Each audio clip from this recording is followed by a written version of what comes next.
LoreWarrior Armor. Fortune Wheeled Assault Vehicle. Overview. In 3061, the Lyran Alliance Armed Forces decided to replace the many aging Hetzer wheeled assault guns in service. A popular vehicle in the Lyran Alliance, the Hetzer was cost-effective but lacked a turret, and as a result, crews often found it difficult to bring its large-bore autocannon to bear on quicker targets. Thus, when many of the LWAF's Hetzers began showing signs of heavy wear and aging, it was decided to replace it with an upgraded version. The LWAF turned to the experienced designers of Defiance Industries for help, as they were impressed with the Demolisher II heavy tank design that Defiance had begun producing a few years prior.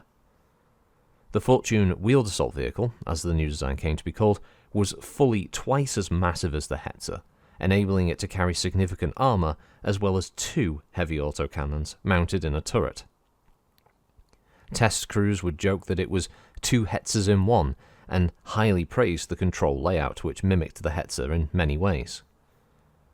Defiance was in the final stages of testing when the Civil War broke out between the Lyran Alliance and Federated Suns, and the project was shelved in favour of increased production of existing vehicles. With the war over, however, Defiance have returned to developing new projects, and have begun producing the Fortune on a large scale. Capabilities. Though the Fortune Wheeled Assault Vehicle was originally intended to be as cheap to produce as the Hetzer, its designers quickly decided that a fusion engine was a necessity. Impressed by the results it had given them on the Demolisher II, they also chose to use LB-20X autocannons rather than 2 conventional autocannons. This autocannon duo gives the Fortune an incredible punch, while the turret and use of cluster munitions have made the targeting of speedy opponents much easier. The twin LB-20s can unleash a hail of death when both fire cluster rounds, fire that is especially devastating to low-flying aircraft and other vehicles. Even if the target isn't internally damaged by one of the multitude of small projectiles, its armor will have taken a virtual sandblasting. Standard munitions fire from the autocannon is equally effective, able to lay out most light and medium mechs with a single barrage. Even assault mechs can't take this pounding for long, and ignoring a Fortune is not a mistake a pilot will make twice, assuming he or she even survives to learn from the mistake that is. Deployment. The Fortune Wheeled Assault Vehicle has been distributed to regional units throughout the Lyran Alliance, with emphasis given to those militias with significant losses from the recent war. The Defiance Self-Protection Forces also have small numbers of these to defend their factories on Hesperus II. So yes, the Fat Hetzer, the 80-ton wheeled vehicle. Its power plant is a 220 DAV. Cruise speed is 32 kph, flank speed is 54, quite respectable. Armor is Star Slab 6 with 2 Defiance Disintegrator LB-20X autocannons, manufactured by Defiance Industries on Hesperus II. Its communication system is a Johnston Q-band, and its targeting and tracking is the Scantrex Dual TAC. Stat-wise, we have a vehicle that moves 3 and 5, but for 80 tons with a pair of LB-20s, that's pretty fine. 10 heat sinks is all that's needed to keep it under control, and it has 50 armor on the front, 45 on the sides, 35 on the rear, and 49, weirdly enough, on the turret. Obviously, the 2 weapons are located in the turret, and there are 20 shots for each cannon. Obviously, split down probably 10 shots per ammunition type, as standard, I imagine, as well, between cluster and solid shot munitions. It's a no-fuss murder machine, let's face it. It's basically a block, 6-wheel block, with 2 massive guns on the top, thick armor on the front, and it just rolls forward and shoots the shit out of stuff. Weirdly enough, it looks a bit like the Zeus's shoulder pads, with the gun arms attached. It looks like a pair of them. I wonder if that's intentional, because of it being a Lyran thing at Defiance Industries.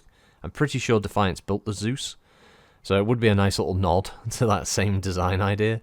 But yeah, it's got those weird little, like, sort of rounded shoulder bits there for the actual turret to angle and pivot. So that's kind of fun. Yeah, it's very just evocative of a lot of the obviously Luce's early kind of design line work for obviously armored vehicles. It's obviously huge. That's the other thing as well. This is not a wheeled vehicle that's going to be, hiding anywhere. Obviously, a deadly infighter and something that you would sweat encountering in an enclosed urban environment. But yeah, I mean, 5 movement on a flank is pretty good. Straight line speed gives it the ability to get to places quickly and then be able to set up, which isn't too bad. It's got plenty of armor to protect it. Again, you get into this area now where you get these late sort of post-Civil War era machines that are just equipped with just phenomenal amounts of firepower. And looking at it from a GM's perspective, I'd be scared to bring one of these things in to the table against the, for the players that I usually run on like streams and stuff, because I'd be worried about that, because that is just a frightening amount of firepower. It only takes that one roll, doesn't it, to accidentally blow a player's mech off the field. You end up in that dichotomy of like, well, they're not going to shoot them. They will probably use both guns and stuff. There's no heat issue I have to worry about here. Again, it's one of those things where if the vehicle can be engaged at range and you get some motive hits on it, you reduce the speed. That helps a lot. If you can immobilize it, even better. But yeah, it's one of those things where you really do need to keep this thing at arm's length. Otherwise, it's just going to tear you apart. Absolutely terrifying vehicle.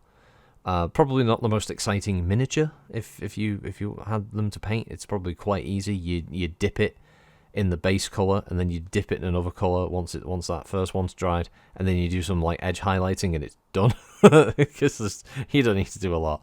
But no, I'm just being facetious.